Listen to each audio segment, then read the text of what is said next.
sound and logical. Moses, Moshe, Musa did not write no Torah. Wow. Moses said if you keep the commandments. The avatar Moses is a mythological character based upon events that did not take place, to usher in a new identity for a Canaanite subgroup, who later re-identified as Israel. One of the notable stories in this Israelite epic is the story of the blessings and the curses. Sinned against our God. Right. And that, guess what? That's a punishment. Another word for punishment is a curse. Right. This presentation will unpack where the source of inspiration came from that went on to inspire the writers of Deuteronomy 28, the blessing and the curses. It's a punishment. Another word for punishment is a curse. That's right. Deuteronomy 28:15. Bring it up. The Esarhaddon Succession Treaty and Deuteronomy 28 both deal with consequences of failing to uphold certain commitments. Known as the Vassal Treaties of Esarhaddon VT, have previously been recognized as literary model for both the curses of Deut 28.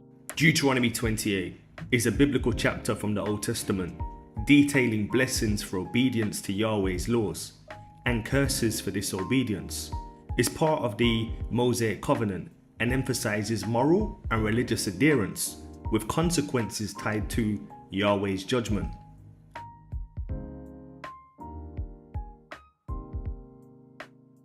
Now, in the Esarhaddon Succession Treaty, it includes provisions for the orderly transfer of power and responsibilities of the successor.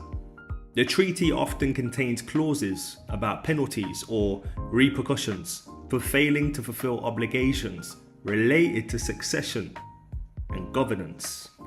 Now, key similarities between these two. Consequences for failure. Both documents outline repercussions for failing to meet certain conditions or obligations. These oath tablets, which contain a long list of curses and warnings against breaking the oath, were most likely written in Assyria. This is the covenant that God established on Mount Sinai in the book of Exodus after he'd brought his people up out of Egypt. And specifically, we're going to be looking at the ancient Near Eastern concept of a suzerain vassal treaty and talking about how that helps us understand the Mosaic covenant. So first, let's think about the word covenant. Okay, this is the word berit in Hebrew.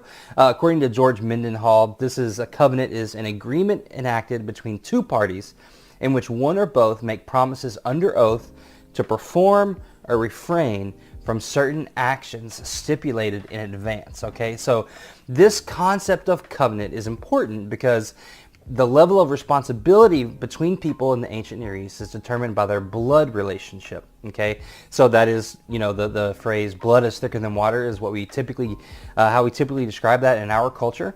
And to establish a relationship between two unrelated parties so that they would have that responsibility toward each other, they had to create a covenant, okay? So there's two main ways that you do this. The parity treaty, this is a treaty between equal parties, okay? So this would be kind of like a treaty that you would have between, somewhat equal nations today. And then you can do, that's considered a treaty between brothers. The second treaty is a suzerain vassal treaty. Now in this type of treaty, the greater party, the suzerain, gives certain benefits to a lesser party, okay, like military protection, land grants, and other things. In response, the vassal, the lesser party, owed the suzerain tribute and, quote, consummate loyalty, all right? Consequently, vassals could only have one suzerain, all right, because if they have another suzerain to take another lord or father, that would be treasonous, all right? So that's kind of your basic Differences. Deuteronomy 28, religious and moral, focusing on the covenant between Yahweh and Israel.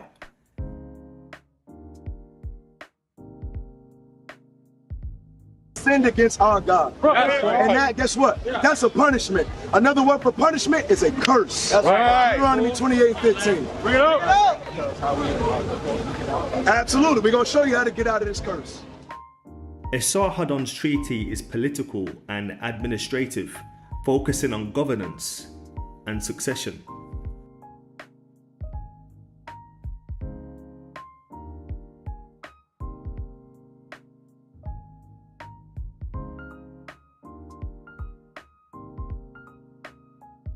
Nature of consequences. So Deuteronomy 28, the consequences are often supernatural or divine. So black people are a cursed. Where the Esarhaddon's treaty, the consequences are practical and political, impacting governance and succession.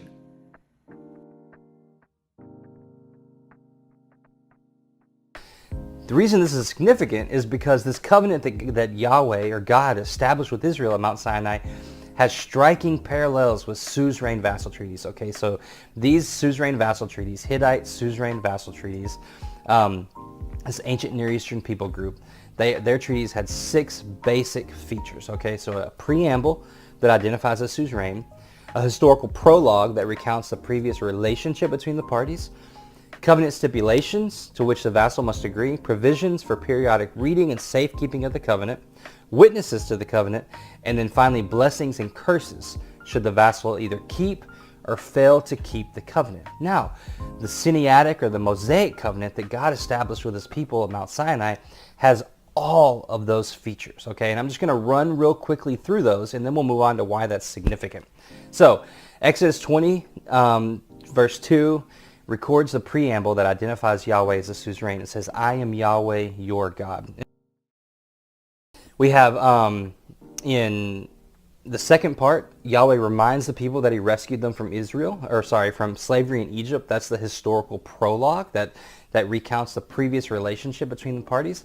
The covenant stipulations, or the requirements for the relationship with Yahweh, are outlined in Exodus 20 and in Deuteronomy 5. That's the commandments that the people have to keep. You have provisions for storing the covenant in the tabernacle and then periodically reading it. That shows up in several places in Exodus 24, 25, Deuteronomy 10, Deuteronomy 31. Yahweh calls heaven and earth as witnesses to this covenant, Deuteronomy 4, 30, and 31. And we'll see this show up again in the prophets, right? Like in the prophet Micah. It matters because it helps us to understand Yahweh's relationship with Israel. In rescuing Israel from Egypt and entering into this covenant with them, he proclaimed himself as their suzerain, their Lord and Father. And because of that, he required their loyalty. So Yahweh says he's going to protect them and give them land, the promised land. And in response, they were supposed to be loyal and obedient to him. That meant, first of all, that they would worship only the Lord alone, and to worship anyone else would be treason, all right? And then Yahweh further outlined how the people are supposed to act in relationship to each other and in relationship to him. There's this extensive list of rights and responsibilities of the new children of Yahweh, how they're supposed to engage with each other, with people outside of Israel, and with Yahweh himself. He says, okay, this is how you are supposed to act. This is what it means to demonstrate covenant faithfulness or hesed to me. And now, it's crucial as we think about what the Old Testament law means and what the Mosaic covenant means. It's crucial to note that this covenant is of Yahweh's own initiative. Their loyal obedience to him was required, but loyal obedience is not the basis of the covenant. The basis of the covenant is God's gracious act towards Israel. Okay, and so as we move through the Old Testament, as you continue reading the Old Testament, you'll see this importance that the biblical authors placed on Israel's obedience and loyalty to Yahweh in response to his establishing himself as their suzerain. So when we read about the people of Israel keeping or failing to keep the covenant, we have to keep in mind that we're dealing with a suzerain vassal treaty that was established by a suzerain, Yahweh, with a lesser party, Israel, and they have certain rights and responsibilities. Now that they've been made family members, children through this covenant, they have rights and responsibilities as covenant members But the covenant always was, always has been, always is on Yahweh's own initiative. So the following is a suzerain vassal treaty from Sakutu, who is the mother of Esarhaddon, and she's going to make a covenant with the people that they obey her son, and anyone who plots or schemes against their lord should be marked, reported, or cursed by the gods. The covenant of Sakutu, the queen of Senna, king of Assyria, mother of Esarhaddon, king of Assyria, and mother of Ashurbanipal. King of Assyria was Sammugamuyukin. His equal brother was Sammugametsuubalit, and the rest of his brothers, with the royal seed, with the magnates and the governors, the bearded hen, the eunuchs.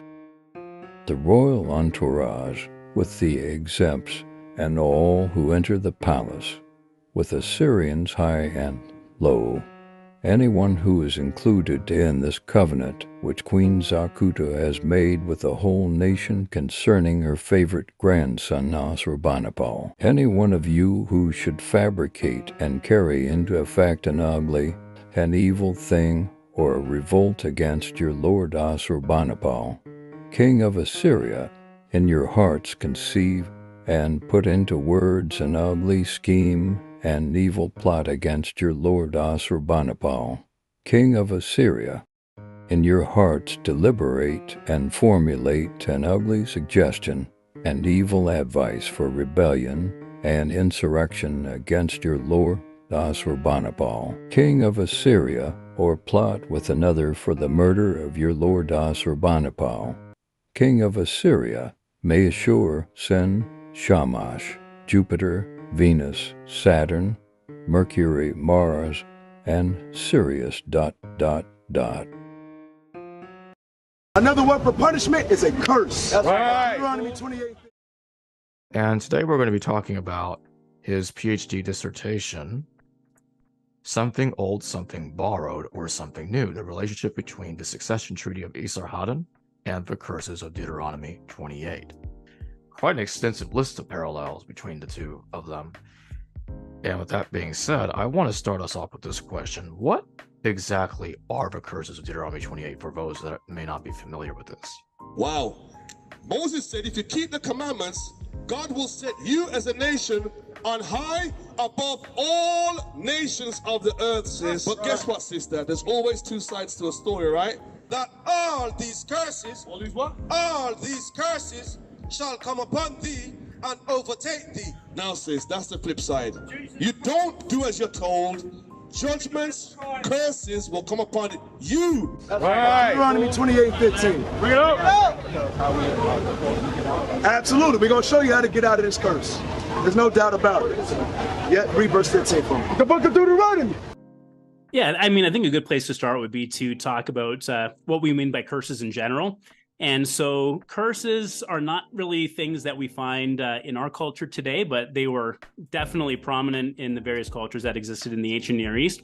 And so a simple definition for a curse would be that a curse is either a prayer or a wish to a divine being to cause something negative to happen to another party. So that could be an individual or a group. I would say that within that category of curse, we have two broad categories. We have conditional curses and unconditional curses. And so an unconditional curse would be when nothing needs to happen in the future for that curse to be unleashed on someone. So, I mean, for example, you might just be upset because someone stole something from you. So you might say, may the god Shamash cause that person to experience blindness. And so there is nothing contingent in the future. Nothing needs to happen for that curse to be unleashed. The problem that the person doing the curse had with the other person, that's something that's already happened. So we call that unconditional. And then we have conditional curses. And that's when it is contingent on something that needs to happen in the future. And so, for example, if we had a boundary stone, and these are common in Babylon, ancient Babylon, they would mark off the extreme edge of someone's field. You might have a curse on the boundary stone that says, if you move this boundary stone, may the god Sin strike you with blindness. And so that's conditioned on someone moving the boundary stone. As long as no one moves the boundary stone, then you are perfectly fine. But as soon as you do that contingent element, then that prayer or that wish that's directed towards a divine being would end up coming upon you. Now, Deuteronomy, or curses, are found all kinds of different places in the ancient Near East. So I already mentioned boundary stones. Right. Sometimes they can be found on tombs. So if anyone opens up this tomb, may this god cause bad things to happen to that individual. Very frequently, they're found on monuments. So if anyone erases my name from this monument and says that someone else made this monument, made the gods curse this individual. But they're also frequently found in treaty documents. And that's why this is significant for Deuteronomy, because from at least the 1960s, there have been a number of scholars that have argued that Deuteronomy follows a treaty structure.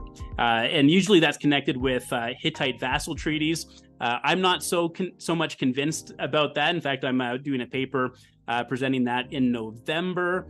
And I'm going to be arguing against some of the parallels that people draw when it comes to that. But be that as it may, regardless of what one's view is on that, there are elements in Deuteronomy that are very similar to the kind of treaties that you find in the ancient Near East. And one of those similar elements that we have is a series of curses that are found in Deuteronomy chapter 28. Now, these are conditional curses.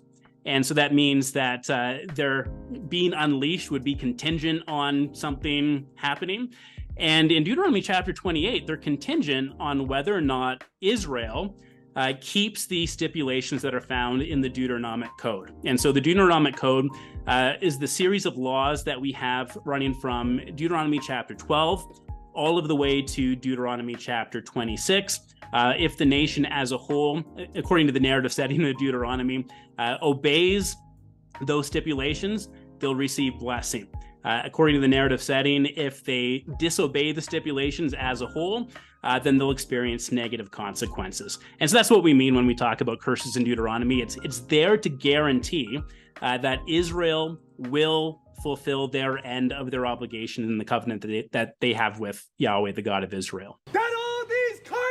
All these blessings, all these curses, that all these curses shall come upon thee and overtake thee. So this was Moses. Moses is talking to the children. What we'll call the JEDP theory.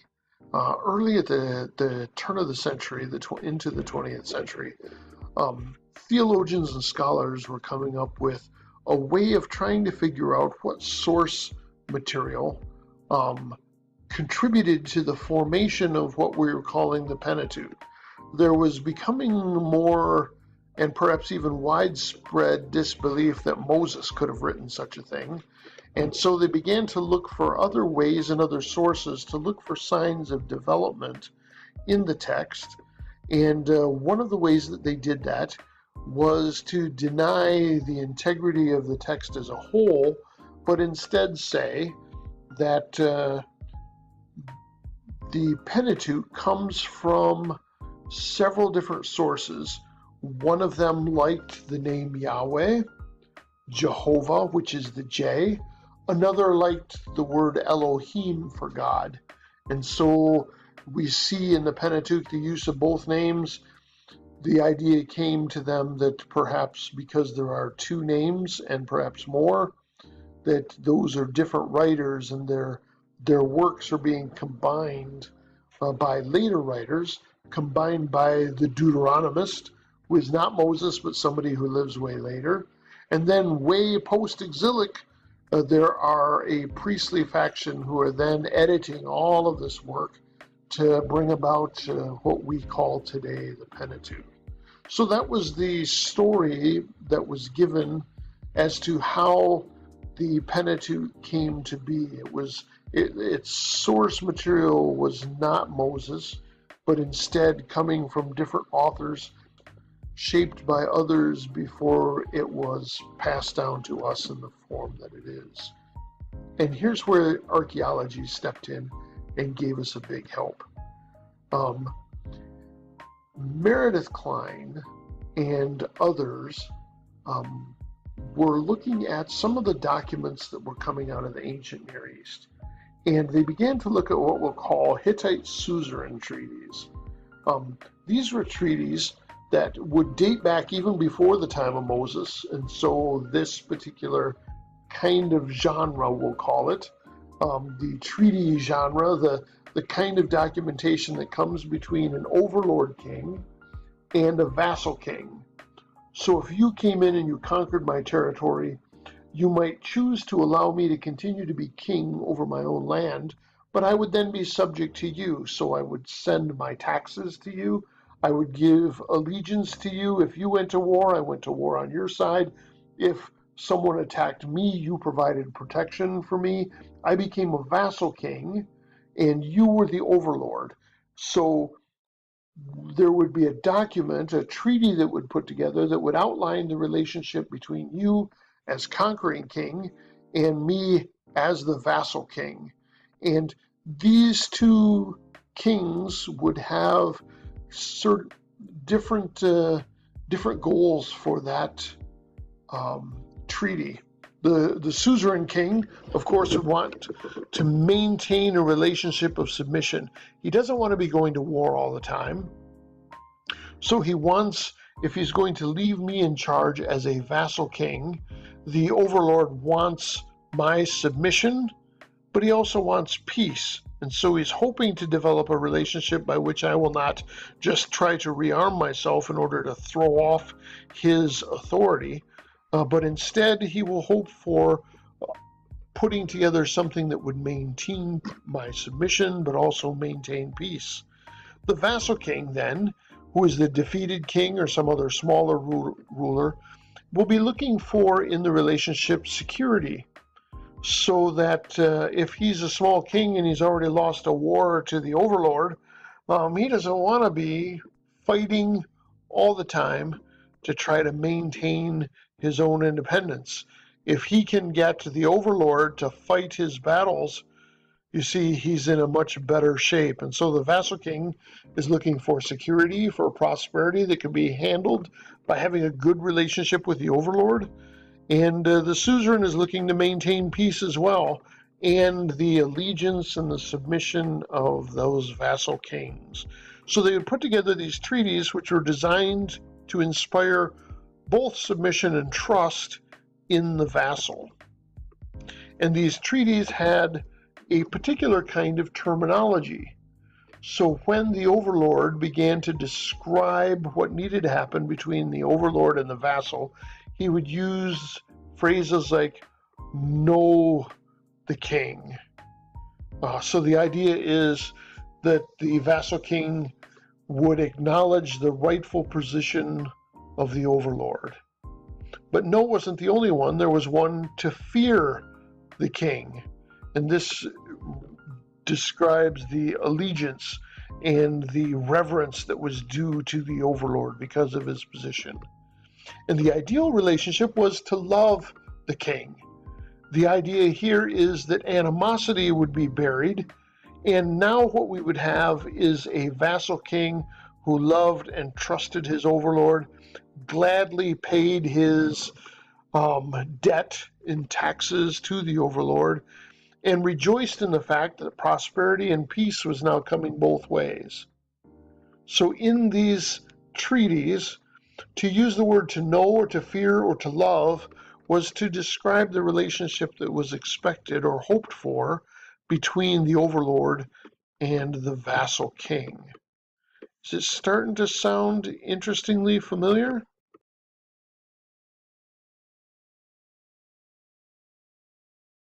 That all these curses, and all these blessings, all these curses, all these curses. The treaties had a certain design to them, a certain outline. And so they would begin with a preamble. We would find out who the overlord was. We would find out who the vassal king was. And it would begin with an opening kind of praise for the power and the wisdom and the glory of that overlord. It would move then from the preamble to the historical perspective.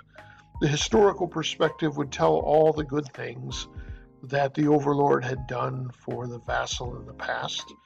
That would move on to rules and stipulations.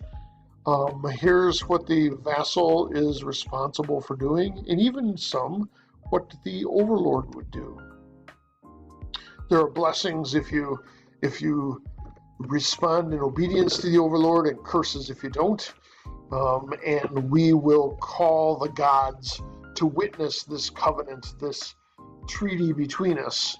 And then when you pass off the scene, when I, the vassal, pass off the scene, what will be the succession arrangements? And so the goal is that this agreement, this new treaty of friendship, would last past the lives of the people who signed it and be passed on to the next generation. And lo and behold, what they found was that an outline of the book of Deuteronomy would easily follow those particular traits. In other words, the genre that encompasses Deuteronomy is actually put into a form of a international suzerainty treaty in which you might see God as God praised for being the king, high and lifted up over his people. And then it would move on to the next section of Deuteronomy. Deuteronomy 1:6 through 4:49 describes what God has done for his people already. By the time Moses is writing to that next generation as they're poised to go into the promised land, Moses stops and explains the history of what God has been doing with Israel that has brought them to that point. Then there are rules and stipulations, and a lot of Deuteronomy contains those rules that God requires as the overlord for his nation, who are vassals under his authority. And then you have the passages that we would call blessings and curses. Blessings for obedience, curses for disobedience. And it's interesting, for a moment there, the passages are exact mirror. Preamble. These are the words of the son, Mercilius, the great king, the king of Haitiland, the valiant, the favorite of the storm god, the son of Zulumpelimpias. Hey! The great king, the king of Haitiland, the valiant. This is the preamble. Now let's hear it in Deuteronomy. These are the words which Moshe spoke unto all Israel on this side of the Jordan in the wilderness, according to Yahweh, who is our great king, had given in commandment unto them, Israel. Historical significance. Asiraz was the grandfather of you, Dupi Tesub, who rebelled against my father, but submitted again to my father, when the king of Nu Hassi, the land, and the kings of Kinza rebelled against my father. Asiras did not rebel, as he was bound by treaty. He remained bound by treaty. As my father fought against his enemies, in the same manner fought Asiras. Asiras remained loyal toward my father, and did not incite my father's anger. My father was loyal toward Asiras and his country. When your father died in accordance with your father's word, I did not drop you, since your father had mentioned to me your name with great praise. I sought after you.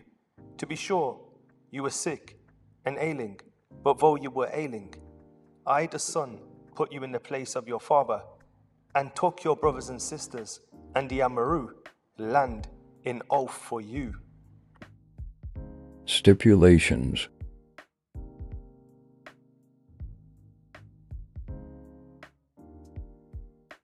The witnesses.